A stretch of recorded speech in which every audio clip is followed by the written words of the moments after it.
what we grow tastes so wonderful. It's an edible joy.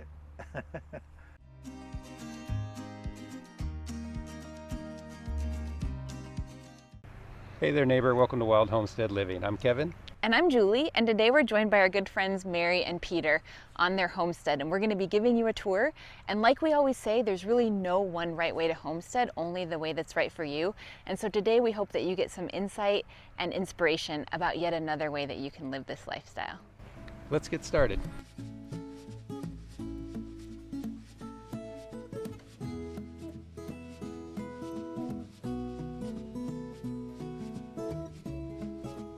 Thank you so much for sitting down with me today. You know, this is such a lovely opportunity.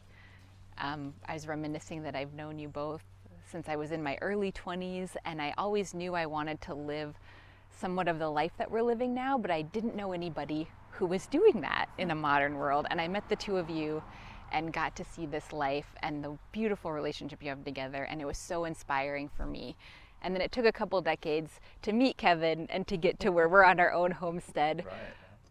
And here we are. And so I really just am so thankful that you were willing to sit down with us today and talk about your life. And our hope is that this will inspire other people, because there really is no one right way to homestead. There's only the way that's right for you.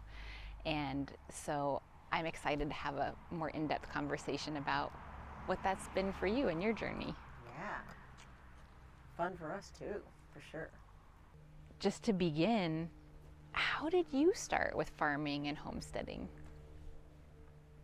Veronica? Oh, I was going to go further back. Growing up in the UK, everybody has a garden. Most people, if they have a little plot of land, doesn't matter how big it is, they'll grow veggies in some form or other. And so when I came to the States, and then we were living with Mary's parents in Bellevue, and everybody has these manicured lawns, there's no vegetables growing. So what is wrong here? This is crazy, you know? So we got a shovel out and we dug up part of their land. Mary's parents, you know, that dug up part of the lawn and rototilled it and started growing tomatoes. And Mary's mom said, yeah, makes sense to her. Let's do asparagus. Let's do asparagus. I thank a couple called the Caesars in England when we were living there, and we met them. They drove around in a Bentley and had goats in the back seat. And we went to their place and they had a beautiful garden, you know, vegetable garden.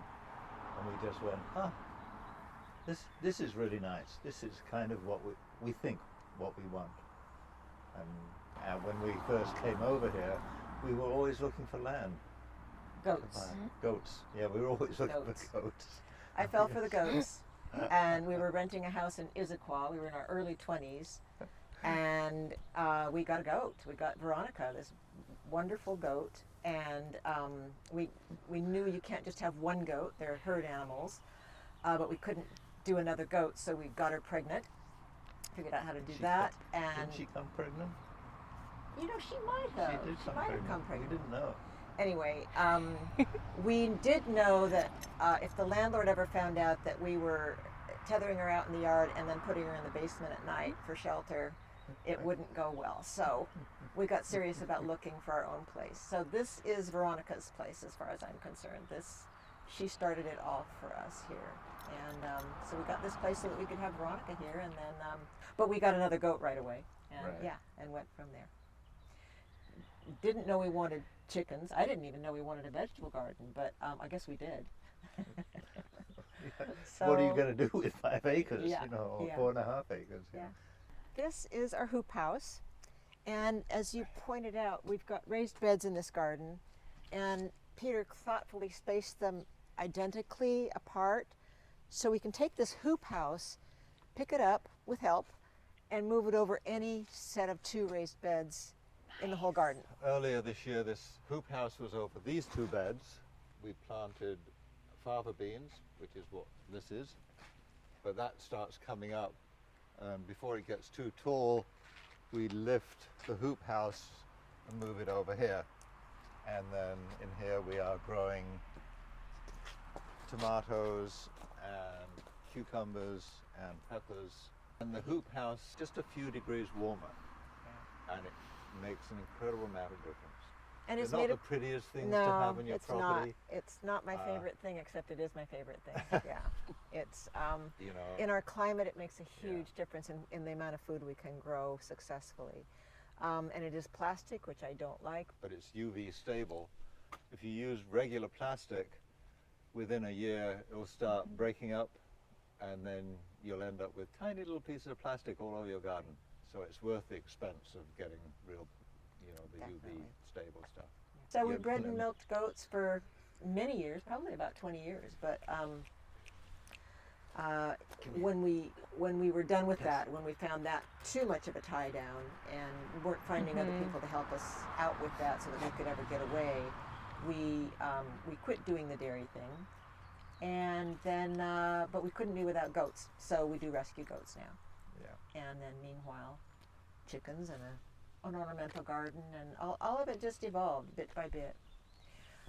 I feel like our style of homesteading, we didn't even know it was called homesteading, couldn't be more opposite than yours in a way. And like you say, there's no one right way because they're both so wonderful. You guys are so, what I admire about you is your organization, your pre-planning, your high standards for quality, and we are so seat of the pants and so reactionary. Right. And we're lucky it's worked, and Yeah. it is our style. It is our I style. just have to We admit it's our just, style. you know, Yeah. Somebody says, "What are your plans for the next 10 years?" You know, we don't even know what the plan is for the next week. No, we don't. Oh, there's some sheep. Let's buy some sheep because grass is growing too fast. Yeah. So we have sheep. Then you have to learn about sheep. So yeah, we're a bit cart before horse. How would you describe your homestead for people who haven't seen it or maybe even haven't been in this region? 4.5 acres, roughly. Yeah. Lots of it wooded. Because this place was built around goats, we fenced off a little bit of the property for us to have as ornamentals, and The so goats the have to- majority is the goats' domain. We've been in this spot for 47 years. Right. We never dreamed we would stay here forever, but looks like we are. And so we have certainly seen it become, this used to be a dead-end road, so we've seen it become much more suburban. But I still don't feel quite like I live in the suburbs. I drive through the suburbs, but I don't know, I feel like this is kind of rural-ish, but not really rural. Yeah. Yeah. It's Some other getting on the category. borderline there, Yeah, you know. yeah. For me, this has always been a relaxing place. You know, when I used to work in Seattle and come home, it was just so nice to just drive in here with these beautiful fir trees, you know, that are hundreds of feet tall, and it's always green here. Even, you know, last summer when we had the 100-degree temperatures, this stayed green and cool, and I just really appreciate that. When I think of this place, our place, green, it's green and mossy. And I know that the fir trees dominate it, but I often don't see the fir trees. I guess because only their trunks are at eye level. I don't know. But yeah, on the rare occasions when you lay on the lawn and look up, I'm like, oh my God, we have these towering fir trees up there that I don't think of from day to day at all. But they're protective. We have resented them very, very much as vegetable gardeners because of all the That shade. shade, You know, so hard to get direct sun here as much as we would like. But they were here way before we were, and they'll be here way after I'm gone. So yeah, they're definitely, they kind of own this place, the fir trees, I'd say. This is a place of smells, but they come in funny little clouds. Like here in the ornamental garden, you might catch a whiff of lavender as you go by, or the honeysuckle over there was driving me wild the other day. It was so neat. But my favorite smells are the barnyard smells. I love the smell of goats. I love Goat poop is okay with me. Chicken poop, not so much. Do I love that smell? But chickens in general, I love that smell. And it grounds me. Yeah, but it's all revolved around living with our animals. With the animals, right? It's like if I'm doing something out there, if I'm cutting trees, cutting wood, there's usually a goat standing there, wanting to look a little bit closer, and I'm going, don't stand under the axe, please. Don't stand under the axe. Or stop licking the blade of the chainsaw. They like the oil or something. It's so funny. That's part of it. It's entertaining as well as, don't do that. But it's a goat. How can you tell a goat not to do something? So do you want to tell us about your barn and your setup for your livestock and animals? Sure. This barn is about 20 years old. Like I said, we've been here for 47 years. So we made do with other old structures and patchwork shelters for the animals for years. But this has really simplified our life. The barn is mostly storage for hay and feed, and then a chicken coop. This area is a loafing shed, and that's plenty of shelter for the goats. Very nice. I'll show you the inside.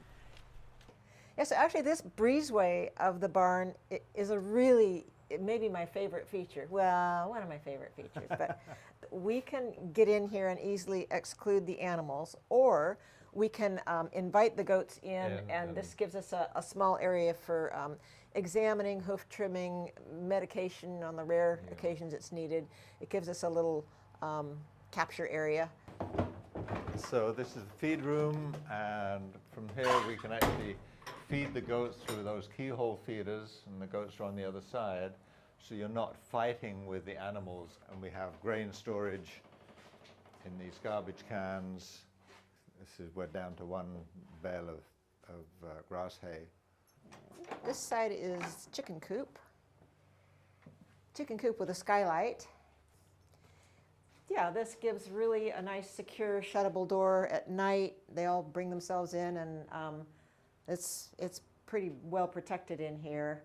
There's also a nesting boxes here, which this particular flock at the moment has really been good about using. In the past, we've had flocks of chickens who lay wherever they want to, but I'm really enjoying the fact that these girls like our nesting box. We did put little curtains on it for them. They like that. A little bit of privacy.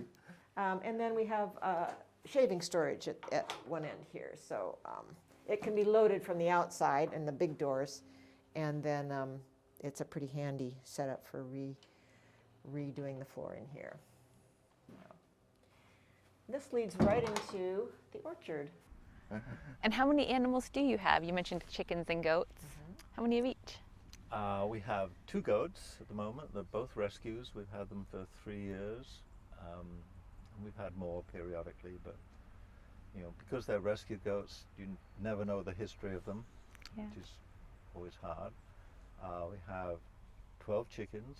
We used to have 10, and then we got two new ones just last week. We have 2 sheep that are really entertaining. They run everywhere together, and it's like, why are they running? They've got 5 acres or 4.5 acres to play in or whatever, and they play and stuff. It's fun to have them, and they're a source of meat for us in the fall.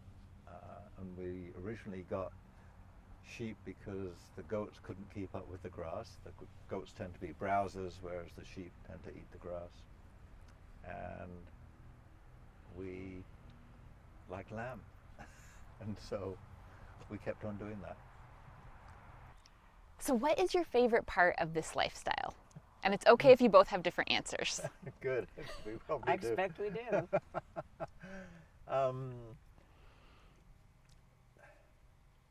It's a combination of all of it. Having the animals is really pleasant to go out there and and touching them. The sheep, when we got them, wouldn't even let me get close to them, and now they come up and I can scratch their back and stuff. that touch is so beneficial. Raising our own vegetables has become really important. So we have raised beds, which is really nice. We cover those with mulch or plastic in the fall before the rains pound compact the dirt, which is what they tend to do. And then in the spring, taking that cover off and amending the soil and tilling it over, and that soil just feels so tilthy. It feels nice in my hands. It's really good. And then we plant fava beans and garlic in November, and in the spring those little things just come popping up, and it's so exciting to see them. The beans are up. Oh, the garlic's popped, and they come up regardless of if they're pushing up through snow or whatever. They're just we're gonna grow today. I love that. Yeah, my favorite thing is feeding the animals. And when we used to milk goats, like I would go out in my nightgown and my coat, or whatever, just first thing in the morning, almost before I was awake, it was time to feed the goats or milk the goats. So just being with that animal and leaning into it and milking the goats before I was even awake, I think that set me as a favorite thing. But I always enjoy checking in on them. Just they give something back when I see them and feel them that I love every time. And then when a seedling, I had forgotten, I hadn't thought about the long-term plants that we plant like that. But like when I start seeds in the spring, and just the first sign of that little green thing coming up, tiny, that always gives me a thrill. It's pretty much, I love that. Those are the kind, it's little things, but repetitive things, but yeah, we like it. Yeah, what I heard in what both of you said is that reciprocity. It's not like you're controlling what's happening in the world. You're sort of in this relationship. Like you put the seeds in the ground, but then they come up on their own magically, or you're connecting with those animals, and like you're caring for them, but they're also giving you milk. Yeah. There's that give and take that I find really satisfying too. Yeah, I think, you nailed it. This is a little 8x6 greenhouse that we just got a few years ago, and it's empty now of plants because it's July. And I don't try to grow anything in here year round, but it has been invaluable for starting things early in the season. You can put lights in there, and Peter had put electricity in for us. Nice. So it makes it a really, really useful tool. We lived here for 40 odd years without it, and did okay with windowsills and what have you. But this has been a lovely thing to have since we got it. And this is just a kit that you bought and put together? Yeah. Yes, that's right. Yep. Nice. We added our own sunshade because it didn't come with that. Which, on a sunny day it gets too hot in there. So, yeah. What are some of the most challenging parts of this lifestyle that you've experienced, and how have you handled them?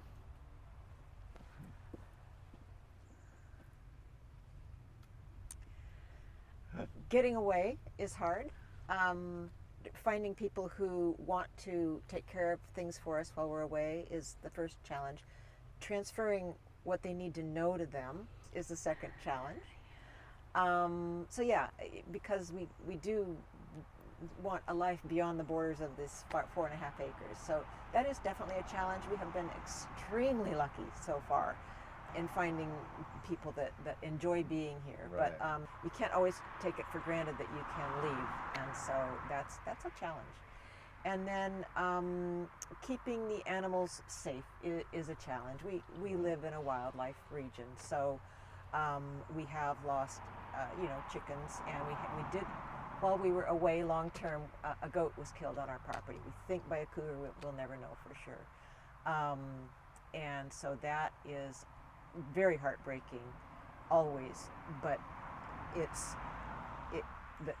the way you overcome those challenges is you start thinking of the point of view of the predator, and preventing their needs coming onto your animals, basically. So I would say we've had a tremendous amount of success and very, very little tragedy, but the tragedies hurt, yeah.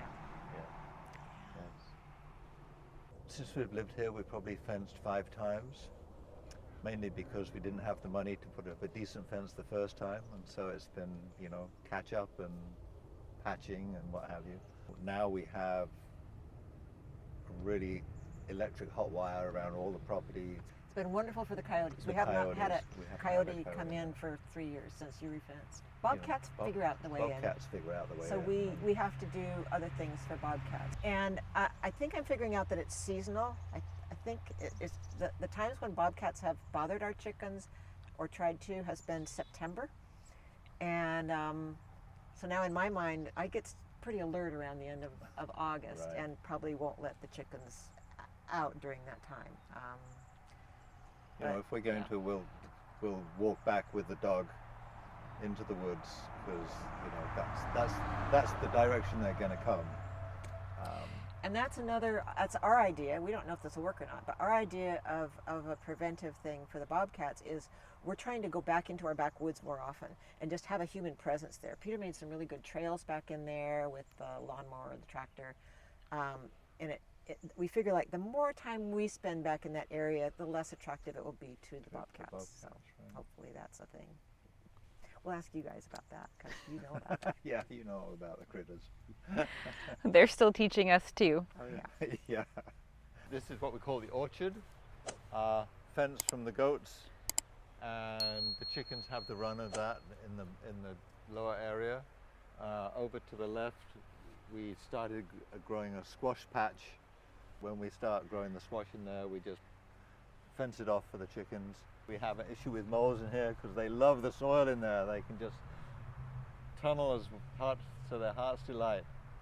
So I have to go in there and cultivate with a shovel just to fill in their holes or whatever. The small orchard is fenced, yes, originally from the goats, but then we ended up needing a really well protected area for the chickens from bobcats. We can let the chickens out here if we're around, but if we're not home, we can still let them out and have them have some outdoor green area.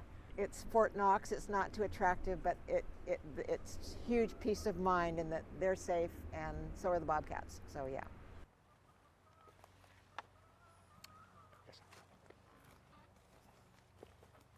We call it the orchard. It's just a collection of a very few fruit trees. Peter's giving some affection to his Bramley apple tree. This is a very traditional English cooking apple. So we've got a Fiesta over there eating apple that's really nice, and an Italian plum tree that usually gives us plenty of fruit. We've been struggling for literally 15 years trying to get blueberries to grow on this nice acidic soil that we have. We've given them shade, we've given them sun. I've read so many articles and it seems I just have bad blueberry fingers. So I'm gonna go to the Outtake place across the valley and get my blueberries, yeah. So what tips or wisdom can you share for people who are seeing this and like me when I was in my early 20s dreaming about having the life that you live? What advice do you have for them just getting started? It is fun. It is productive, and it's hard work sometimes, and sometimes it's disappointing, you know, when you plant a bunch of seeds and they all come up, and then the next day you go out and some slug has come along and just mowed them all down, and you get so mad.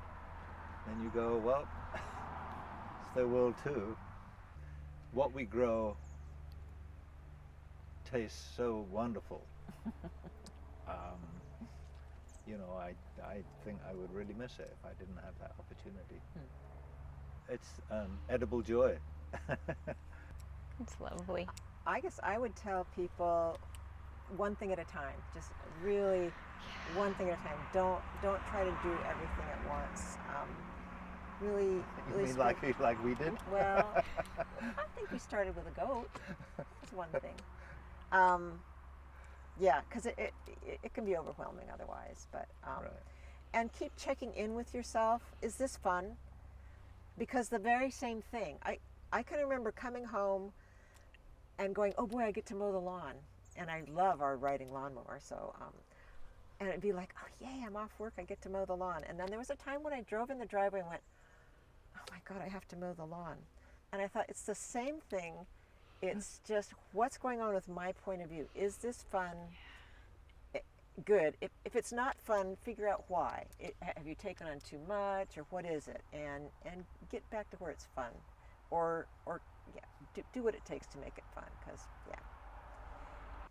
As we get older, I keep saying, what are we going to do when we can't do this anymore?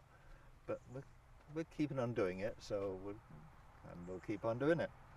So tell us about your raised beds. So these are pressure treated 4x4s, and then this is metal roofing. It's a bit of a bear to work with, gloves are required.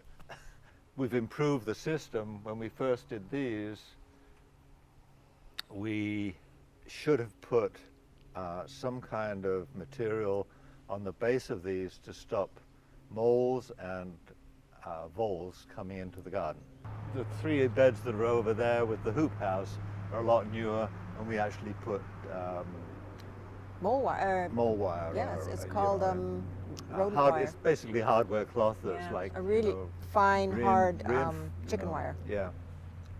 And so the way we control moles, because they're really hard to catch, is whenever we see their tunnels, we just Yeah, it turns out cultivating helps more than Cultivating really- anything. And I'd never really cultivated like with a hoe, because in our climate, hoeing weeds doesn't really work here, because the weeds here can just live on the moisture in the air for the most part. But I have gotten into hoeing my rows because it messes with what the moles have going in there. And and the moles don't eat the plants, but they cause air tunnels. And then if the roots get the air, that's why it's damaging to our plants, is because their roots get interfered with and they have these big air gaps. And then if voles move in after the moles, they do eat the vegetables. So yeah. good place to sit. You can just have your beer or your cup of tea here and just Yep. harvest or weed or whatever you need to do. That's it. Yeah.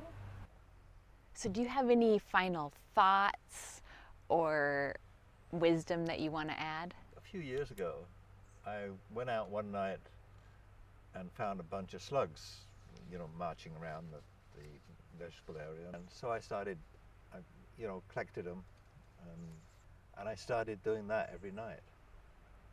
And not only did I reduce the population of slugs every year for the next few years,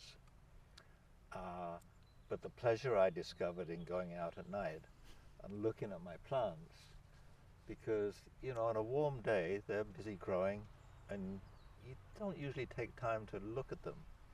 And I discovered at night that, oh wow, this lettuce has grown, put in another leaf, in the 24 hours since I last saw it. Or my vine, my pea vine had suddenly decided, oh yeah, I'm growing today. And it's put on 3 inches on its growth, And I just realized how much beauty and just fun that was to see what was going on, because it's like, at night I'm not gardening, I'm just looking. Ah, there we go. Yeah, that's And interesting. so it's, and Yeah. picking off slugs or Well, yeah. pill bugs or Whatever your motivation is. Yeah. Right. So yeah, that was. That's interesting. I think one last thing I would say is, and this is like having you guys here has really brought this home to me, be sure to share your life with people. And Yeah. so for you to say that you saw our lifestyle and loved it 20 years ago, I'm like, oh, I didn't know you were looking at my lifestyle.